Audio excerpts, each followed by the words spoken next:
Buenas noches para todos. Hoy vamos a continuar con nuestro contenido formativo. Continuamos hablando acerca de lo que son las habilidades blandas. Como ya les estaba mencionando, ayer vimos los conceptos, la diferenciación entre lo que son las habilidades duras y las habilidades blandas. Ya tenemos establecido que las habilidades blandas entonces se diferencian de las duras porque las duras la denominamos a aquellas habilidades técnicas, digamos, o sea, de habilidades que pueden ser medibles, de lo que nosotros podemos aprender estudiando, practicando.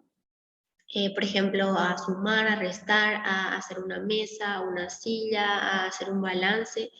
Esas habilidades pueden ser fácilmente medibles. ¿Por qué? Porque si es que yo quiero evaluar mi capacidad de elaboración de balances, voy a elaborar uno y si no me sale, entonces el profesor va a poder determinar que no tengo la habilidad necesaria para poder realizar esa actividad o esa tarea.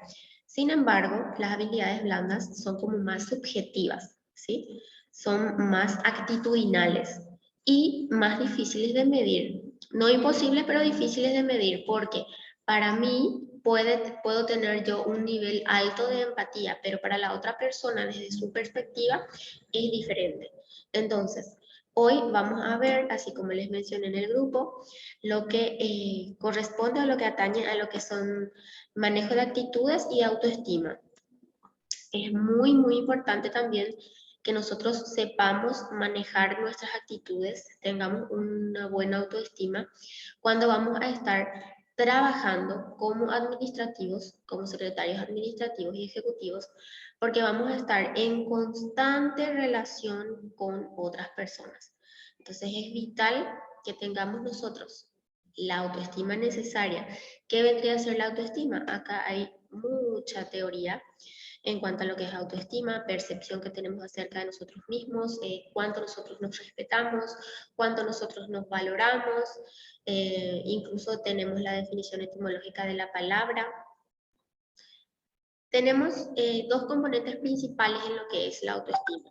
Por un lado, tenemos el sentimiento de capacidad personal, que somos capaces de hacer, y muy más psicológico, digámosle, pero al hablar de habilidades blandas, estamos hablando algo más psicológico, algo más subjetivo, algo más difícil de medir, pero bien, pero cada uno sabemos en qué nivel estamos nosotros de autoestima, porque expresándolo o no al exterior, dentro de nosotros siempre hacemos esa conversación interna de cuánto yo valgo, cuánto yo me respeto. Yo sé que a veces tengo ciertos sentimientos de que no soy capaz de estas cosas o que me culpo por ciertas cosas que hice o al revés.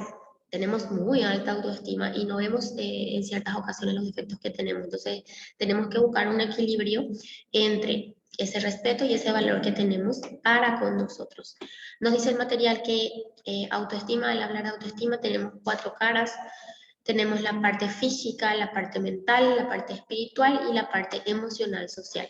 Es un todo que compone estas cuatro variables. Físicamente, obviamente que yo necesito cuidar de mi cuerpo de manera física para que yo pueda vivir de manera relativamente bien, pueda prosperar. Si yo no cuido mi salud física, obviamente que va a decaer todos los demás factores. Voy a tener ciertas emociones, cierta situación en mis pensamientos que si yo no cuido mi apariencia física o mi cuerpo, entonces repercute directamente en lo que vamos a exteriorizar con los demás y en lo que es nuestra autoestima en sí. A ver. En cuanto a lo emocional social también es bastante importante porque nosotros al estar en constante relación con los demás tenemos que tratar de ir reforzando nuestras habilidades, por ejemplo la empatía con el otro. Yo para poder lidiar con ciertas situaciones tengo que tener la capacidad de ser empático, de analizar desde la otra cara de la moneda o desde la perspectiva de la otra persona y no reaccionar de manera brusca analizando solamente desde mi punto de vista. A veces eso lleva a que nuestras relaciones con los demás sean menos satisfactorias. porque yo reacciono de una manera a lo que me responde la persona con la que estoy interactuando, pero muchas veces no analizo desde qué situaciones o qué factores influyen en esa persona para poder hacer cierta actuación, digámosle. Bien, a ver, continuamos. Ahí tenemos otra vez un concepto acerca de la autoestima, que es la valoración que las personas tienen de sí mismas. Estos comprenden con el estado físico, sentimental, mental y profesional. O sea, es un todo, no repercute solamente factores internos, sino que también y muchas veces influye mucho lo que es las situaciones o los comentarios o las actitudes externas a nosotros que influyen en nuestra autoestima de manera directa. Obviamente que sí influye en nuestros sentimientos lo que las demás personas demuestran o nos dicen, pero ya está en nosotros saber lidiar de manera certera con ello, ¿verdad? Sabemos de lengua para afuera, de boca para afuera, sabemos que no tenemos que hacer caso a lo que digan los demás, pero ¿qué pasa? De manera involuntaria, en ciertas ocasiones influye en nosotros, entonces eso sabemos, pero de a poco tenemos que tratar de ir superando, ¿verdad? Los tres factores que más afectan a la autoestima según este material son el amor, el trabajo y el dinero. El amor, el trabajo y el dinero. Si nosotros tenemos dificultades en estas áreas, entonces por ende va a repercutir de manera o positiva o negativa en nuestra autoestima. Perdón. ¿Cuáles son los síntomas de una baja autoestima? Tristeza, tendencia defensiva y desconfiar, sentido extremo de celos y posesivos. Demasiada relevancia en lo físico. Esto es de manera genérica, no siempre se manifiesta de esta manera, pero son los más conocidos, digamos. ¿Cómo superar los factores que afectan a nuestra autoestima? Tenemos que tratar, si bien es cierto, al principio es difícil. Si yo, a veces dicen las personas, yo no soy pesimista, yo soy realista. Pero al principio es difícil de ver siempre el lado positivo de las cosas, pero practicando se puede lograr, ¿sí? La personalidad no es inmutable. ¿Qué significa eso? Que yo puedo ir puliendo. Yo tengo cierta personalidad hoy, pero no significa que voy a ser así para siempre. Si yo practico ciertas actividades o ciertos ejercicios para poder ir cambiando, lo podemos lograr. Dejar de culparnos por las cosas que nos suceden, si bien es cierto, somos responsables en gran medida de todo lo que nos sucede como consecuencia de actividades anteriores, tenemos que tratar de aprender de los errores que tuvimos anteriormente y poder sobrellevar para el futuro, o sea, no caer en lo mismo otra vez, sabiendo ya que fue los errores que yo cometí anteriormente. Establecer metas, eso es muy importante. No vivir solamente por vivir día tras día, sino que establecernos metas. ¿Qué es lo que nosotros queremos lograr a futuro? Y en base a eso vamos a ir encaminando nuestras actividades. Evitar comparaciones. Es también bastante difícil evitar las comparaciones. Yo me esfuerzo mucho, pero uno que se esfuerza menos está logrando más. Tenemos que tratar de dejar eso de lado, establecer nuestras metas, encaminarnos en positivo para lograr eso e ir lográndolo a medida que vayamos desarrollando esas actividades que establecimos como camino. Porque no nos sirve de nada compararnos con el otro, pero tampoco hacer algo diferente para poder lograr eso que nosotros estamos queriendo. Para eso, nosotros tenemos que aprender a redactar metas. Acá les tengo un análisis. Jorge es un joven de 28 años que está trabajando en una empresa como técnico en refrigeración con una antigüedad de 5 años. Su sueño es tener su propia empresa de refrigeración. Es por ello que está ahorrando para comprar sus propias herramientas y equipos de trabajo. Además, acaba de iniciar cursos de capacitación en finanzas y administración. Tenemos una situación que podemos adaptarlo a nuestra experiencia personal, ¿sí? Cada uno tiene una meta diferente. Para mí, particularmente, una meta en mi vida es la independencia, no tener quien esté diciéndome qué hacer, entre comillas, tratar de luchar por lo mío y tenerlo, ¿verdad? Pero para otra persona puede que esa meta no sea la suya. Puede que otra persona prefiera trabajar en relación de dependencia y así entonces no preocuparse por ciertas situaciones y cobrar siempre un salario por los trabajos que vaya realizando, por las capacidades que tenga. Está bien, cada persona tiene una meta, un objetivo diferente. Tenemos que saber nomás establecer cuál es la meta que nosotros queremos o que nosotros necesitamos alcanzar.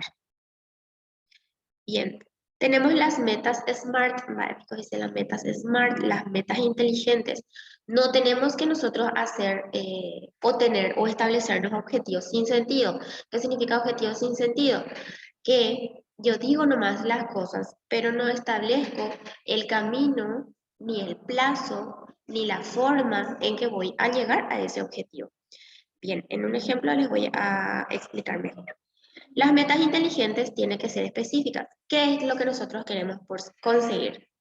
Yo tengo que saber qué quiero llegar, a qué quiero llegar. De aquí a un año, qué yo quiero conseguir. Por ejemplo, si hoy yo estoy en una situación y para dentro de un año yo quiero eh, aumentar mis ventas, yo no estoy estableciendo una meta inteligente tan solo con decir que quiero aumentar mis ventas. ¿Por qué? Porque no estoy diciendo cuánto quiero aumentar ni cómo voy a hacer yo en mi negocio para poder aumentar mis ventas. Si yo no sé cuánto quiero aumentar, ¿cómo voy a determinar el camino a seguir? Bien, entonces, ¿qué queremos conseguir? Tenemos que ser específicos, decidir un tema en donde se desea mejorar y definir el objetivo a lograr. Tengo que tomar un área y determinar qué es lo que yo quiero lograr. ¿Sí? Tiene que ser medible. Por ejemplo, acá nos dice un ejemplo muy claro. Si yo quiero ahorrar, ¿cuánto quiero ahorrar? Si para fin de año yo quiero tener, como emprendedor, que nosotros no tenemos aguinaldo, para fin de año yo quiero tener mi aguinaldo, entonces determino un salario mínimo para fin de año. ¿Cuánto yo tengo que ahorrar de manera mensual para poder llegar a diciembre y tener yo mi aguinaldo, mi autodesignación de aguinaldo? Entonces, ¿qué es lo que hago? Un salario mínimo es 2,5 millones, dividido 12. Establezco entonces cuánto de manera mensual tengo que ahorrar para poder obtener ese aguinaldo en diciembre. Tiene que ser medible, tiene que ser alcanzable también. Si bien es cierto, yo quiero un aguinaldo de 10 millones, no va a ser una meta realista ni alcanzable porque hago 10 millones dividido 12 y va a ser demasiado grande el monto que yo tengo que ahorrar de manera mensual para poder lograr ese objetivo. Entonces tiene que ser alcanzable, tenemos que ser ir adaptando estas metas a nuestras posibilidades, realista y relevante. Se va bastante de la mano con lo anterior, con lo alcanzable. Tenemos que ser realistas con nuestra realidad, valga la redundancia. Bien, ¿para qué va a servir este objetivo? Tiene que estar ligada a quiénes, a quién eres y quiénes y qué quieres ser más adelante. ¿Sí? Entonces, ¿yo qué quiero para el futuro? ¿Cómo voy a lograrlo? ¿Qué quiero yo tener dentro de un año?